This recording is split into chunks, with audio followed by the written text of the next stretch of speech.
Clemon beyond the গ্যালারিতে সবাইকে স্বাগত জানাচ্ছি। দেশ বিদেশে খেলাধুলায় সবশেষ খবরের বিশ্লেষণ করতে হাজির হয়েছি প্রতিদিনের মতোই। আজকে আপনাদের সাথে আছি রেদওয়ান শোয়েব। দর্শক নিশ্চয়ই জানেন, হামজা চৌধুরীকে কেন্দ্র করে একটা নবজাগরণ দেশের ফুটবলে, একটা দারুণ উন্মাদনা সৃষ্টি হয়েছে দেশের ফুটবলে এবং ভারতের বিপক্ষে বাংলাদেশের ম্যাচ রয়েছে এশিয়ান কাপ বাছাইয়ে। সেই ম্যাচকে সামনে রেখে 25 তারিখের আজকে প্রথমবারের মতো অনুশীলনে নামবেন জাতীয় দলের সাথে। লাল সবুজ জার্সির অনুশীলন প্রথমবারের মতো হামজা চৌধুরীর। দেশের ফুটবলে এই জাগরণ নিয়ে আমরা আলোচনা করব হামজা চৌধুরীর প্রভাব বাংলাদেশের ফুটবলে, সেই বিষয়টি নিয়ে। আমাদের সাথে সেই আলোচনায় আছেন দৈনিক আমার দেশ পত্রিকার ক্রীড়া সম্পাদক এম কায়সার। কায়সার ভাই, আপনাকে স্বাগত আমাদের আজকের আয়োজন। ধন্যবাদ আপনাকে।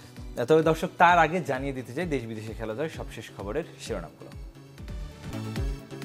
দর্শক, এবার মূল আলোচনায় যেতে চাই। তবে নিশ্চয়ই আপনারা জানেন যে এই অনুষ্ঠানে আপনারা যোগ দিতে পারেন, আমাদের সাথে জানাতে পারেন আপনাদের মতামত কিংবা প্রশ্ন, যে স্ক্রিনে দেখানো নাম্বারটি আছে সেখানে ফোন দিয়ে। কায়সার ভাই, ফাহমিদুল নয়, হামজাকে দিয়ে শুরু করতে চাই। প্রথমে হামজা চৌধুরীর যে বাংলাদেশে আগমন, যেটা বলছিলাম যে এই হামজা চৌধুরীকে কেন্দ্র করে যেভাবে বাংলাদেশের ফুটবলে আমরা একটা নবজাগরণ দেখছি, একটা উন্মাদনা দেখছি, আপনি কিভাবে দেখছেন? আপনার কাছে মনে হচ্ছে কিনা যে একটা টার্নিং পয়েন্ট হতে পারে দেশের ফুটবলের অগ্রযাত্রায়? ধন্যবাদ। এখন পর্যন্ত নবজাগরণটা মাঠের বাইরে, মাঠে কিন্তু আমরা নবজাগরণ দেখিনি। কারণটা হলো যে at the end of the day আপনি যে কোনো জিনিসের পারফরমেন্সটাই মূল বিষয়। সো মাঠের বাইরে আমরা নবজাগরণটা দেখেছি, কিন্তু এখন মাঠে যদি ভালো পারফরমেন্সটা দেখতে পারি ফুটবলের, বাংলাদেশ জাতীয় দলের ফুটবলের, যেটা গত কয়েক বছরে আপনি আপ টু দ্য মার্ক ছিল না এবং ক্রমশ আপনার ভালো অবস্থানে যাওয়ার তুলনায় আপনার নিচের দিকে আরও পতন হয়েছে, সব কিছু মিলিয়ে আর কি। তো সেখান থেকে যে উত্তরণের জন্য আমি মনে করি যে বাংলাদেশ ফুটবল ফেডারেশন একটা যে সিদ্ধান্তটা নিয়েছে, সেই সিদ্ধান্তটা এখন পর্যন্ত আমার কাছে ইউনিক মনে হচ্ছে, কিন্তু মাঠের পারফরমেন্সের শেষে আমি এটার চূড়ান্ত রায়টা বা বিচার আপনার সিদ্ধান্তটুকু দিতে পারবো। তবে একটা সমস্যা থেকে বেরিয়ে আসার জন্য ফুটবল ফেডারেশন যে সিদ্ধান্ত নিয়েছে, আমি মনে করি যে ইটস এ গুড ডিসিশন। কারণ আপনি শুধুমাত্র সমস্যার মধ্যে পড়ে আকুপাকু খেলেতেও সেটার সমাধান খুঁজে বের করতে পারবেন না। আমরা দেখেছি যে লম্বা সময় ধরে আমাদের এখানকার যে খেলোয়াড় যারা রয়েছেন তাদেরকে নিয়ে আমরা খেলিয়েছি, অনেক এক্সপেরিমেন্ট করেছি, অভিজ্ঞ খেলোয়াড়দেরকেও নিয়েছি, নতুন খেলোয়াড়দেরকেও নিয়েছি, কখন কিন্তু আমরা সেই সমস্যা থেকে বেরিয়ে আসতে পারিনি। সমস্যা মিনস আমরা মাঠের পারফরমেন্স ভালো করতে পারিনি। সেই অবস্থা থেকে বেরিয়ে আসার জন্য ফুটবল ফেডারেশন যে একটা সিদ্ধান্ত নিয়েছে, সিদ্ধান্তটা এখনকার না, বেশ কয়েক বছর আগে থেকে তারা এই সিদ্ধান্তটা নিয়েছিল এবং বিষয়টা একটা ওপেন করে দিয়েছিল যে আপনার বিদেশে প্রবাসী যারা রয়েছেন, যেসব ফুটবলার বা খেলোয়াড় যারা রয়েছেন, তারা যদি বাংলাদেশে খেলতে আগ্রহ দেখান তাহলে সেখান থেকে বাংলাদেশ তাদেরকে চুজ করার একটা বিষয়টা রয়েছে। সেই তালিকা থেকে হামজা চৌধুরীকে তারা তুলে নিয়ে এসেছে। আমি মনে করি যে ইটস এ এখন পর্যন্ত ভেরি গুড এবং খুব ভালো একটা সিদ্ধান্ত। কারণ Hamza Chowdhury it's a class, কোনো সন্দেহ নেই। এফএ কাপে খেলেছেন, আপনি ইংলিশ প্রিমিয়ার লিগের খেলা একজন খেলোয়াড় যে কোনো মানে ক্লাবে খেলুন না কেন, ইংলিশ প্রিমিয়ার লিগে একটা খেলোয়াড় মানে এটা হলো যে আপনি নিশ্চিতভাবে তার তারকা মূল্য অনেক রয়েছে এবং আমি তার ট্রান্সফার মূল্যটাও দেখছিলাম সেখানে অনেক বেশি। সেটা এত টাকা বাংলাদেশের কোনো ফুটবলার পাবেন সেটা চিন্তাও করা যায় না। সব কিছু মিলে আমার কাছে মনে হচ্ছে, এবং তার খেলাটাও দেখেছি আমি, খেলার স্টাইল দেখেছি, এখন তিনি বাংলাদেশে এসেছেন, তার কথা বলার ভঙ্গিটাও দেখেছি। সব কিছু মিলে আমার কাছে তাকে, এবং বয়স তার অনুকূলে, 26 বছর বয়স রয়েছে, ফিটনেসও দুর্দান্ত যা দেখেছি আমরা সর্বশেষ ম্যাচে। তো সব কিছু মিলে আমার কাছে মনে হচ্ছে যে বাংলাদেশ ফুটবল ফেডারেশন সঠিক সিদ্ধান্ত নিয়েছে এবং ফুটবলকে নতুন রূপে, আপনি যেভাবে বললেন যে একটা নবজাগরণের একটা বিষয় রয়েছে, এটাকে ধরে রাখতে হবে বা এই ইম্প্যাক্টটাকে কাজে লাগাতে হবে। এখন পর্যন্ত আমরা যা দেখেছি মাঠের বাইরে তার ইম্প্যাক্টটা, কিন্তু মাঠে তার পারফরমেন্সটা দেখিনি। সেই পারফরমেন্সটা যখন এবং এই ইম্প্যাক্টটা যোগ হবে, তখন আপনি হয়তো বলতে পারবেন যে ইয়েস, ফুটবল ইজ রাইজ। সেই পারফরমেন্সের কোনো অন্তরায় আপনি মানে আগে থেকে পূর্বানুমান করছেন কিনা? আপনাকে যেটা বললেন যে একটা প্রশ্ন আছে যে তিনি মাঠে আদৌ পারফর্ম কীরকম করবেন, তার উপর ডিপেন্ড করছে, এক্সিকিউশনের উপর ডিপেন্ড করছে আসলে নবজাগরণ কতটুকু সম্ভব হবে। আপনার কোনো সন্দেহ আছে কিনা? না, আমি আশাবাদী মানুষ, আমি খুব সন্দেহ নিয়ে বাঁচি না, আমি খুব স্ট্রেট কাট এবং মানে পরিষ্কার চিন্তার মানুষ। সো আমার কাছে মনে হচ্ছে যে বাংলাদেশ ফুটবল ফেডারেশন যে সিদ্ধান্তটা নিয়েছে, এখন পুরো বিষয়টা হামজা এবং পুরো দলের উপরে। শুধুমাত্র ক্রিকেট কিন্তু, ফুটবল কিন্তু আপনার ক্রিকেটের মতোই, ফুটবল কিন্তু আপনার টিম গেম। এখানে একজনও যদি ভালো খেলেন এবং বাকি 10 জন যদি তার সাথে সিনক্রোনাইজ করতে না পারেন, তাহলে আপনি দেখবেন যে তিনি পারবেন না। আপনি বাংলাদেশের এই দলে মেসিকে এনে দিলেও আপনি মেসি হয়তো একটা দুটো ম্যাচে ভালো করতে পারবেন, কিন্তু লম্বা সময় ধরে আপনি পারফরমেন্স করতে পারবেন না। সো সবচেয়ে বড় বিষয়টা হলো যে এই কতটুকু কপ আপ কতটুকু আপনি মানিয়ে নেওয়ার বিষয়টা রয়েছে, সিঙ্ক্রোনাইজেশনের বিষয়টা রয়েছে, এবং তার খেলার স্টাইলের সাথে বর্তমানে আমরা যেটা খেলছি কোচের প্ল্যানিংটা কি, সবকিছু মিলে আমার কাছে মনে হচ্ছে যে বিষয়টা আরেকটু সময় দিতে হবে। আমরা যদি মনে করে থাকি যে 25 মার্চে যে ভারতের সাথে যে ম্যাচটা, সেই ম্যাচে আমরা ভারতকে 3-0 হারিয়ে দিব এবং হামজা হ্যাট্রিক করে ফেলবেন, এই চিন্তাটা যদি আমরা করে নিয়ে থাকি তাহলে আমার মনে হয় যে বড় একটা ধাক্কা খাবো।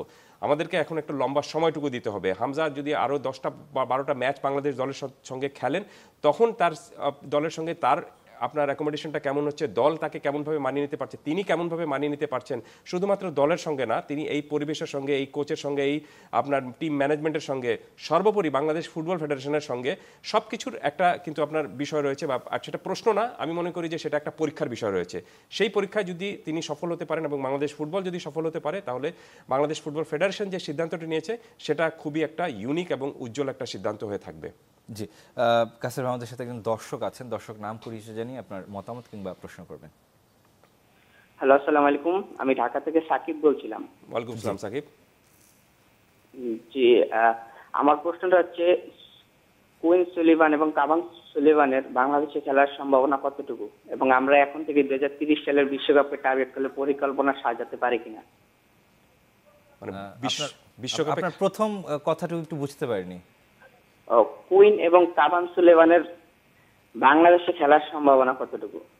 আচ্ছা আচ্ছা, সুলিভানের কথা সম্ভবত তিনি বলছেন যে তার প্রবাসী বাংলাদেশি ফুটবলার, তার খেলার সম্ভাবনা কতটুকু তিনি দেখছেন। না, সেটা ফুটবল ফেডারেশন যেভাবে সবার জন্য আপনি বিষয়টা ওপেন করে দিয়েছে, তারা যদি আগ্রহ প্রকাশ করেন তাহলে তারা বাংলাদেশের হয়তো এসে খেলতে পারেন। এবং সবচেয়ে বড় বিষয়টা হলো যে আপনি সবাইকে কিন্তু সুযোগ দিবেন, সেটা ঠিক রয়েছে, কিন্তু চিন্তাটুকু করতে হবে যে কোচের সিদ্ধান্তটা এখানে অনেক ইম্পর্টেন্ট একটা বিষয়। কারণ কোচ কিভাবে চিন্তা করছেন, আর তার সাথে টিম ম্যানেজমেন্ট যারা রয়েছে, ক্যাপ্টেন কিভাবে চিন্তা করছেন, দলটাকে কোথায় তারা নিয়ে যাবেন, এইগুলোর একটা বিষয় কিন্তু রয়েছে। সো আমার কাছে মনে হচ্ছে যে যদি আপনি সব জায়গা থেকে শুধুমাত্র 11 জন যদি আপনি প্রবাসী খেলোয়াড় এনে ফেলেন, তাহলে সেই সমস্যা থেকে আপনি রাতারাতি বেরিয়ে যাবেন, এটি ভাবার কোনো কারণ নেই। সো সবকিছু মিলে সিঙ্ক্রোনাইজেশনটা is the most important thing.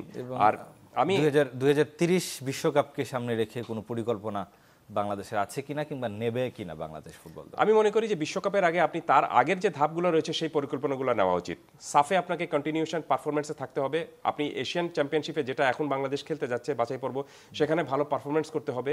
এশিয়ায় যদি আপনি নিজেকে ভালো শক্তি হিসাবে প্রমাণ করতে পারেন, অন্তত 1 থেকে 10-এর মধ্যে যদি রাখতে পারেন, তাহলে আপনি দেখবেন যে পরবর্তীতে চিন্তা করবেন। সেই উচ্চাভিলাষী স্বপ্ন আসলে এখনই দেখা উচিত নয়। অবশ্যই আমি মনে করি না যে আপনি এখনই, যেটা আমরা দেখেছিলাম, আমরা 2012-তে দেখেছিলাম যে বাংলাদেশ ফুটবল ফেডারেশনের প্রেসিডেন্ট বলেছিলেন যে আমরা 2022-এর বিশ্বকাপে খেলবো। দ্যাট ওয়াজ আমি মনে করি যে সেটা মানে মাটিতে দাঁড়িয়ে চাঁদে হাত দেওয়ার মতো একটা সিদ্ধান্ত নিয়েছিলেন বা তিনি কল্পনা করেছিলেন। একটা বাস্তব চিন্তাটুকু অবশ্যই করতে হবে।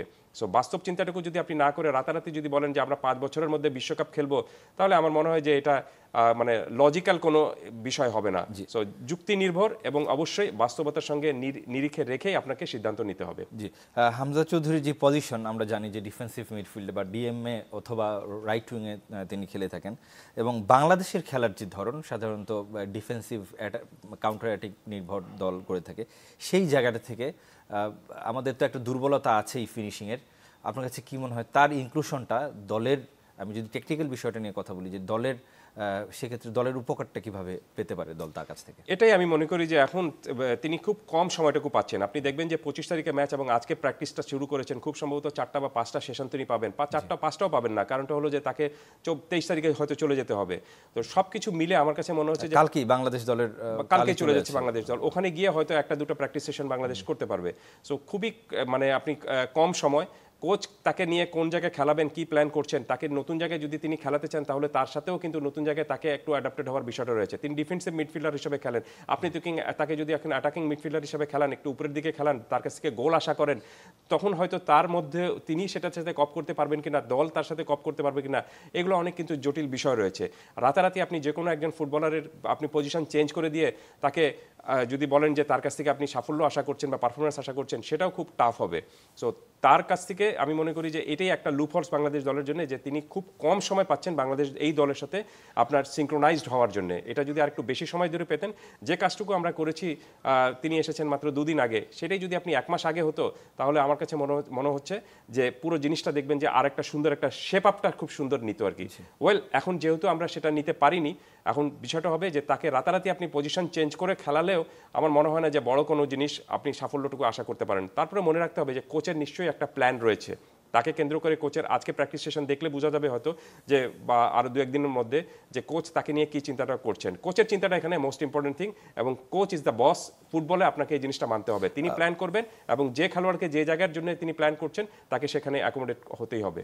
বিশ্বজোড়া প্রফেশনাল ফুটবল যদি বলি বা কিংবা হামজা চৌধুরীর মতো এই ধরনের ফুটবলারদের ক্ষেত্রে কখনোই দীর্ঘমেয়াদে আসলে দলের সাথে থাকা এটা কখনোই সম্ভব হবে না, যেহেতু তিনি আমরা জানি যে চ্যাম্পিয়নশিপে শেফিল্ডের হয়ে খেলে থাকেন। এবং ওভারঅল বিশ্বজোড়া আমরা দেখে থাকি যে ফুটবলারদের আন্তর্জাতিক ব্যস্ততা যতটুকু সময় আসলে পাওয়া যায় সেটা কখনোই মানে অপ্রতুল, খুব বেশি নয়। আপনি যদি মেসি রোনালদোর কথা বলেন, সেই জায়গাটা থেকে মানে কমই তো সময়টা পাওয়ার কথা ছিল, বিষয়টা তো তাই না। সেটা রয়েছে, কিন্তু সেই সব দলের একটা বড় সুবিধা রয়েছে, আপনি আর্জেন্টিনা বা ব্রাজিল বা অন্যান্য দলের সঙ্গে যদি এটা তুলনা করেন, তাদের কিন্তু শুধুমাত্র একজন মেসি বা নেইমার নেই, তাদের কিন্তু আপনি বাদবাকি উইংসগুলো কিন্তু আপনি স্ট্রং রয়েছে। বাট আপনি যখনই দেখবেন যে এই যে হামজা চৌধুরী এসেছেন, এখন কিন্তু আপনি বাংলাদেশ দলের অন্য কোনো খেলোয়াড়ের নাম কি আপনি দেখেছেন আলোচনা এসেছে? আসেনি। তার মানেটা হলো যে পুরো লাইমলাইটটা বা হাইলাইটসটা তার উপর গিয়ে পড়ছে এবং তাকে কেন্দ্র করেই মূল প্ল্যানটুকু করা হচ্ছে। আমি শুধুমাত্র বাংলাদেশকে বলবো না, আমি বাংলাদেশের সাথে যাদের খেলা ভারত, তারাও কিন্তু আপনার বাংলাদেশে হামজা চৌধুরীকে নিয়েই কিন্তু আপনার বেশি চিন্তা ভাবনা করছে। কালকে তাদের একটা পত্রিকায় ওয়েবসাইটে আমি দেখলাম যে তারাই বলছে যে তাদের হেডেক হামজা চৌধুরী হতে পারেন। এই কারণে তারা সুনীল ছেত্রীকে এত লম্বা সময়ের পরে আপনি অবসরে ছিলেন তিনি, তাকে অবসর থেকে ফিরিয়ে এনে তাকে খেলাচ্ছে। এর একটা অন্যতম কারণটা হলো যে সুনীল ছেত্রীর বাংলাদেশের বিরুদ্ধে দুর্দান্ত পারফরমেন্স রয়েছে এবং প্রায় সব ম্যাচে তিনি আপনি গোল করেছেন, শেষের সময় একটা ডিফারেন্স তৈরি করে দিতে পেরেছেন। সো ভারতও যে আপনি এই ম্যাচটাকে নিয়ে বিশেষ করে হামজা চৌধুরীকে নিয়ে চিন্তাভাবনা করছে সেটা এখানে পরিষ্কার। ঠিক একই রকমভাবে বাংলাদেশেও কিন্তু আপনি শুধুমাত্র কেন্দ্রবিন্দুতে রয়েছেন হামজা চৌধুরী, যেটা কিন্তু আমি মনে করি যে খুব একটা ভালো বা যুক্তি নির্ভর কোনো কিছু হবে না।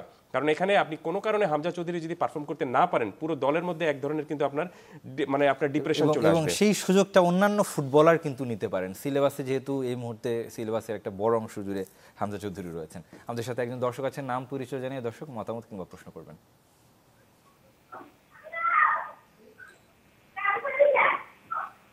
হ্যালো, জি দর্শক শুনতে পাচ্ছি। আসসালামু আলাইকুম, আমি নোয়াখালী থেকে বলছি। টেলিভিশনের সাউন্ডটা একটু কমিয়ে দিবেন আপনার। জি জি, মানে আমি প্রশ্ন হলো ফাহমিদুল হাসান মনে করেন ইতালি থেকে আপনার সৌদি আরব গেছে, ওখানে প্র্যাকটিস করতে ভালো করছে, খারাপ না। আমি এগুলো ফেসবুকে দেখছি, আমি এগুলো শেয়ার করছি, আমার কাছে ভালো হয়েছে। প্রস্তুতি ম্যাচে 3টা গোল দিচ্ছে এবং ওকে আবার মানে দলের সাথে বাংলাদেশে না আনে ওকে ইতালি পাঠা দিল। এখন এই জন্য যদি ম্যাচে যদি সক্ষম করে থাকে তাহলে আমাদের প্রবাসী ফুটবলাররা আমাদের দেশে আগ্রহ কম হবে, এক কথা। তারপরে ওই যখন ক্যান্সার যোগ দিলে ওই দেশে ফেসবুকে ওই ক্লাব থেকে একটা সাথে যে তুমি বাংলাদেশের জন্য যা শুভকামনা, এই যে ওখানে যাবে কি বলবে, তাহলে এই ধরনের একটা ভুল মেসেজ তো মানে পৃথিবী সরে যাবে। তাহলে আমাদের প্রবাসী ফুটবলার তো আসার কোনো আকাঙ্ক্ষা আমি দেখতেছি না, এটা তো একটা ভুল মেসেজ। দর্শক আপনার প্রশ্ন এবং মতামত বুঝতে পেরেছি। হ্যাঁ, আমরা এই বিষয়টি নিয়ে আলোচনা অবশ্যই অবশ্যই করব। তবে একটা ছোট্ট বিরতি সময় হয়ে গেছে ক্লেমন বিয়ন্ড দ্য গ্যালারিতে। এই বিরতির পরে এসে ফাহমিদুলকে নিয়ে কথা বলবো।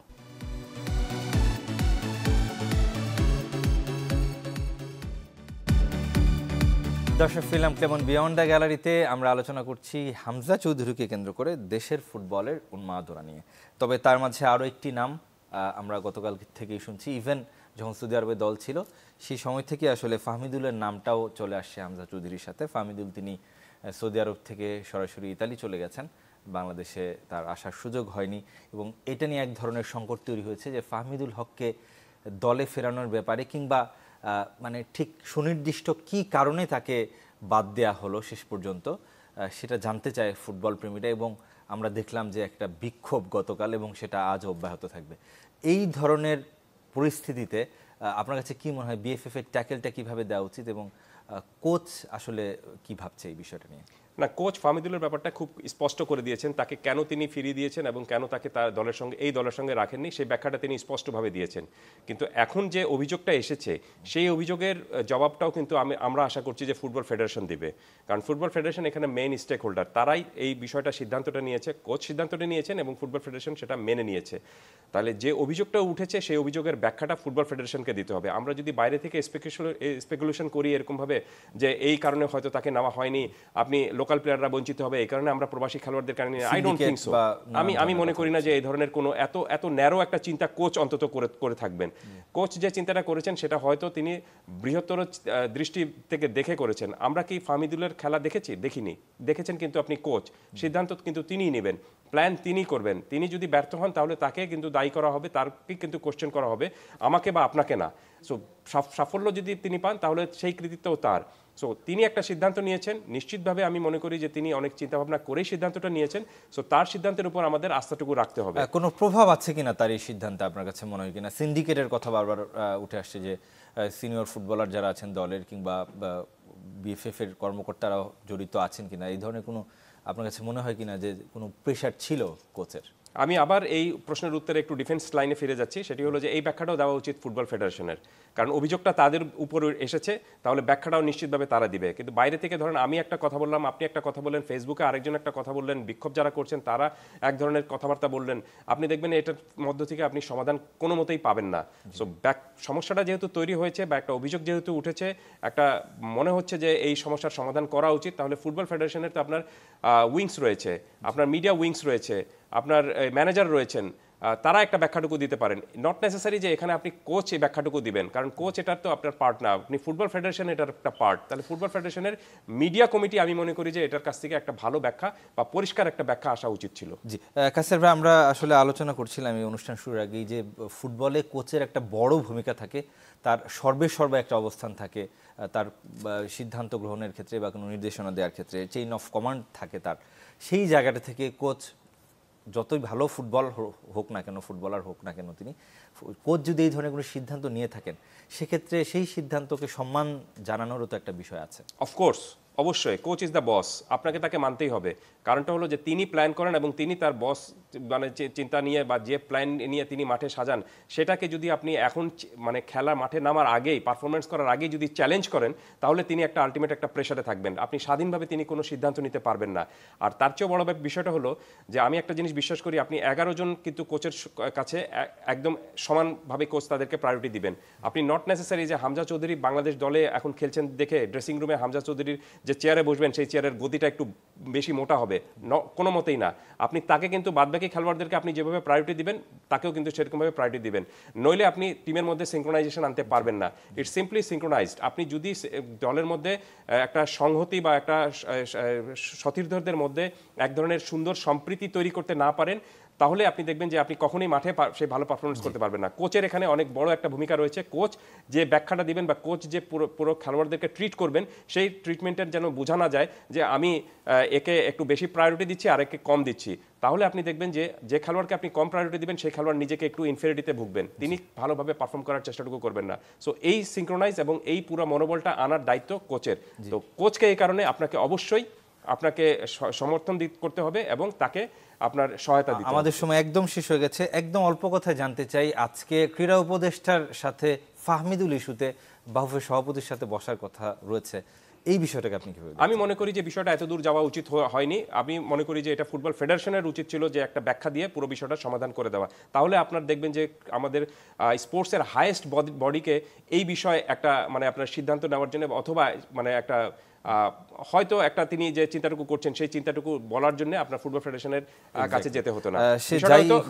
বিষয়টা হওয়া উচিত ছিল ফুটবল ফেডারেশনেরই এই একটা ব্যাখ্যা দিয়ে দেওয়া। জি কাসার ভাইয়ের সময় একদম শেষ হয়ে গেছে। যাই হোক না কেন, শেষ পর্যন্ত দেশের ফুটবলটা এগিয়ে যাক, এই প্রত্যাশা আসলে আমাদের সবাই। 25 তারিখে যেন আমরা ভালো পারফরমেন্স পাই। এক্স্যাক্টলি শেষ করতে হচ্ছে ক্লামন বিয়ন্ড দ্য গ্যালারি। ভালো থাকবেন, সুস্থ থাকবেন সবাই।